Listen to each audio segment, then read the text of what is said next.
KPSC ಮಾಜಿ ಅಧ್ಯಕ್ಷ ಶಿವಶಂಕರಪ್ಪ ಸಾಹುಕಾರ್ ವಿರುದ್ಧನೇ ಈಗ ಆರೋಪ ಕೇಳಿಬಂದಿದೆ. 400 ಪಶು ವೈದ್ಯಾಧಿಕಾರಿ ನೇಮಕಾತಿಯಲ್ಲೂ ಕೂಡ ಶಿವಶಂಕರಪ್ಪ ಅಕ್ರಮದ ಶಂಕೆ ವ್ಯಕ್ತವಾಗಿದೆ. ನೇಮಕಾತಿ ಅಕ್ರಮದ ವಿರುದ್ಧ ವೈದ್ಯರು ಪೊಲೀಸ್ ಠಾಣೆಯ ಮೆಟ್ಟಿಲೇರಿದ್ದಾರೆ. ನೇಮಕಾತಿಯಲ್ಲಿ 60% ಅಕ್ರಮ ಆಗಿರೋ ಬಗ್ಗೆ ಆಕಾಂಕ್ಷಿಗಳು ಆರೋಪ ಮಾಡ್ತಿದ್ದಾರೆ. ಇತ್ತೀಚೆಗಷ್ಟೇ ಅಮಾನತಾದ ಶಿವಶಂಕರಪ್ಪ ಸಾಹುಕಾರ್ ಕೈವಾಡ ಇದೆ ಅಂತ ಆರೋಪ ಮಾಡ್ತಾ ಇದ್ದಾರೆ. ಹಾಗಾಗಿ ಈಗಾಗಿರುವಂತಹ ನೇಮಕಾತಿ ಪ್ರಕ್ರಿಯೆಯನ್ನ ರದ್ದುಗೊಳಿಸಬೇಕು ಅಂತ ಒತ್ತಾಯ ಮಾಡ್ತಾ ಇದ್ದಾರೆ. 400 ಪಶು ವೈದ್ಯಾಧಿಕಾರಿಗಳ ಹುದ್ದೆಗೆ ಜನವರಿ 8ರಂದು ಲಿಖಿತ ಪರೀಕ್ಷೆ ನಡೆದಿತ್ತು. ಜುಲೈ 17ರಂದು ಫಲಿತಾಂಶ ಬಂದಿತ್ತು. ಈ ಫಲಿತಾಂಶವನ್ನ ನೋಡಿದಂತಹ ವಿದ್ಯಾರ್ಥಿಗಳು ಆಘಾತಕ್ಕೊಳಗಾದರು. ಆಗ ಈ ಅಭ್ಯರ್ಥಿಗಳಿಗೆ ಗೊತ್ತಾಗಿದೆ ಇಲ್ಲಿ ಗೋಲ್ಮಾಲ್ ಆಗಿದೆ ಅಂತ. ಇತ್ತೀಚೆಗಷ್ಟೇ ಅಮಾನತಾದ ಕೆಪಿಎಸ್ಸಿ ಅಧ್ಯಕ್ಷ ಶಿವಶಂಕರಪ್ಪ ಸಾಹುಕಾರ್ ಅವರ ಕೈವಾಡ ಈ ಹಗರಣದಲ್ಲಿದೆ ಅಂತ ಆರೋಪ ಮಾಡ್ತಾ ಇದ್ದಾರೆ ವೈದ್ಯರು. ಹಾಗಾಗಿ ನೇಮಕಾತಿ ಪ್ರಕ್ರಿಯೆಯನ್ನ ಕಂಪ್ಲೀಟ್ ಆಗಿ ರದ್ದು ಮಾಡಬೇಕು, ಮರು ನೇಮಕಾತಿ ಪ್ರಕ್ರಿಯೆ ನಡಿಬೇಕು ಅಂತ ಆಗ್ರಹಿಸಿದ್ದಾರೆ. ಕೆಪಿಎಸ್ಸಿ ಬ್ರಹ್ಮಾಂಡ ಭ್ರಷ್ಟಾಚಾರ ಮತ್ತೊಂದು ಬಯಲಿಗೆ ಎಳೆದಿರುವಂಥದ್ದು. ಅಖಿಲ ಕರ್ನಾಟಕ ವಿದ್ಯಾರ್ಥಿ ಸಂಘಟನೆಯ ಮುಖಂಡರಾಗಿರುವಂಥ ಕಾಂತಕುಮಾರ್ ಅವರು ಈ ಒಂದು ಹಗರಣವನ್ನು ಬಯಲಿಗೆ ಎಳೆದಿರುವಂಥದ್ದು. ನಮ್ಮ ಜೊತೆಗೆ ಮಾತನಾಡೋದಕ್ಕೆ ಕಾಂತಕುಮಾರ್ ಅವರು ಇದ್ದಾರೆ. ಯಾವ ರೀತಿ ಅಭ್ಯರ್ಥಿಗಳನ್ನು ಸಂಪರ್ಕ ಮಾಡ್ತಾರೆ, ಮತ್ತು ಯಾವ ಪ್ರೋಸೆಸ್ ಆಗುತ್ತೆ, ಎಷ್ಟು ಲಕ್ಷಕ್ಕೆ ಡಿಮ್ಯಾಂಡನ್ನು ಇಡ್ತಾರೆ ಅನ್ನುವಂಥದ್ದು. ಸರ್, ಇದು ಕೆಪಿಎಸ್ಸಿಯಲ್ಲಿ 2024 ನೋಟಿಫಿಕೇಶನ್ ಆಗುತ್ತೆ. ಜನವರಿ 8ನೇ ತಾರೀಕು ಎಕ್ಸಾಮ್ ಆಗುತ್ತೆ ಕೆಪಿಎಸ್ಸಿಲಿ. ಪ್ರಾವಿಷನಲ್ ಲಿಸ್ಟ್ ಬಿಟ್ಟಿದ ತಕ್ಷಣ ಅದರಲ್ಲಿ ಪ್ರಾವಿಷನಲ್ ಲಿಸ್ಟಲ್ಲಿ ಇಂಡಿವಿಜುವಲ್ ಸ್ಕೋರ್ ಲಿಸ್ಟ್ ಇರಲ್ಲ, ಅಡ್ರೆಸ್ ಇರಲ್ಲ, ಫೋನ್ ನಂಬರ್ ಇರಲ್ಲ, ಓನ್ಲಿ ರಿಜಿಸ್ಟರ್ ನಂಬರು, ನೇಮ್ ಇರುತ್ತೆ.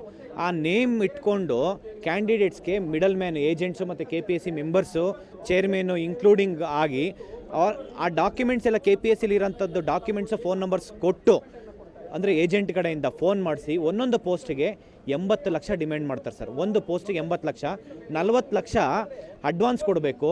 ನೀವು 1:3 ಲಿಸ್ಟಲ್ಲಿ 1:3 ಪ್ರಾವಿಷನಲ್ ಲಿಸ್ಟಲ್ಲಿ ಇರ್ತಿರಲ್ಲ, ಎಷ್ಟೇ ಮಾರ್ಕ್ಸ್ ಬರಲಿ ಫೈನಲ್ ಲಿಸ್ಟಿಗೆ ನಾವು ಸೇರಿಸ್ತೀವಿ.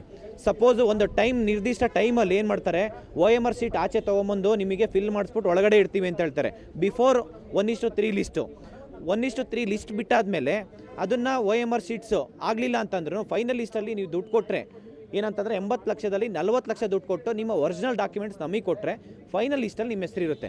ಆಮೇಲೆ ನೀವು ಡಾಕ್ಯುಮೆಂಟ್ ವೆರಿಫಿಕೇಷನ್ ಹೋಗಬೇಕು ಅಂದಾಗ ನನಗೆ 40 ಲಕ್ಷ ಬ್ಯಾಲೆನ್ಸ್ ಇರೋದು ಅಮೌಂಟು ಕೊಟ್ಟು ನೀವು ಡಾಕ್ಯುಮೆಂಟ್ಸ್ ತೊಗೊಂಡೋಗಿ ಡಾಕ್ಯುಮೆಂಟ್ ವೆರಿಫಿಕೇಷನ್ ಮಾಡಿಸ್ಕೊಬೋದು ಅಂತ ಹೇಳಿ ಈ ಥರ ಡಿಮ್ಯಾಂಡ್ಸು ಮಧ್ಯವರ್ತಿಗಳಿಗೆ ಕಾಲ್ ಮಾಡಿ ಮತ್ತು ಕ್ಯಾಂಡಿಡೇಟ್ಸ್ಗೆ ಈ ಥರ ಕರೆ ಮಾಡಿದ್ದಾರೆ.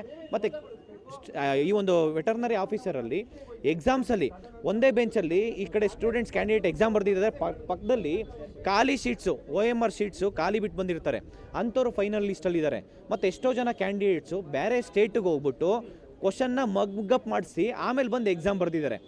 RR ನಗರ, ರಾಜರಾಜೇಶ್ವರಿ ನಗರದ ಹೋಟೆಲಲ್ಲಿ ಕೂತ್ಕೊಂಡು ಕೂಡ ಈ ಒಂದು ಚರ್ಚೆ ನಡೆದು ಮಧ್ಯವರ್ತಿಗಳ ಭಾಗಿಯಾಗಿ ಅಂಥವ್ರು ಇವತ್ತು ಲಿಸ್ಟಲ್ಲಿದ್ದಾರೆ.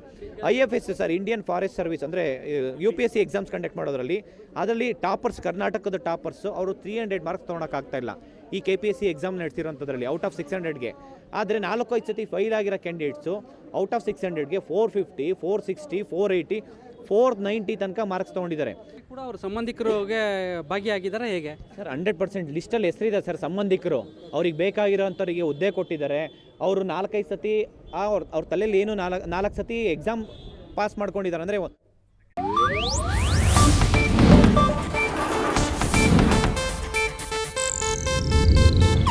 ಇದು ಏಷ್ಯಾನೆಟ್ ನ್ಯೂಸ್ ನೆಟ್ವರ್ಕ್ ಪ್ರಸ್ತುತಿ.